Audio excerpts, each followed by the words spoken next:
reappearing after pressing enter. If you press enter in Claude AI, the prompt gets sent, but the same text appears again in the input box. Try these solutions. Solution 1. Refresh Claude AI. Press Ctrl F5 for a hard refresh. Open the chat again and test. Solution 2. Start a new chat. Sometimes a specific conversation becomes bugged. Click New Chat. Send a test message. Solution 3. Clear browser cache, open browser settings, clear cache and cookies. Restart the browser. Log back into Claude. Solution 4. Disable extensions can interfere with text input. Disable AdBlock, Grammarly, AI assistants, and other browser extensions. Reload Claude and test.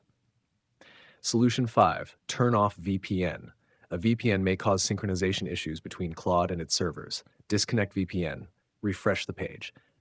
Solution 6. Try another browser, open Claude in Chrome, Edge, Firefox. If the issue disappears, your original browser profile is likely corrupted.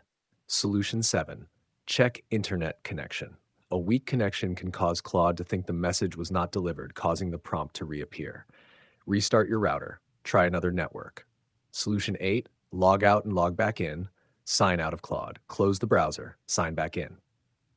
Solution 9. Check Claude server status. If Anthropic servers are having issues, chat synchronization bugs can occur. Visit the Claude status page and wait for service restoration if an outage is reported. Solution 10. Use incognito mode. Open a private incognito window. Log into Claude. Test sending messages. If Claude works correctly in incognito mode, a browser extension or cached data is causing the problem. Final fix. If none of the above works, 1. Export any important chats. 2. Clear all Claude site data. 3. Reopen Claude and create a new conversation. This issue is usually caused by a temporary Claude sync bug, browser cache corruption, or server-side issues.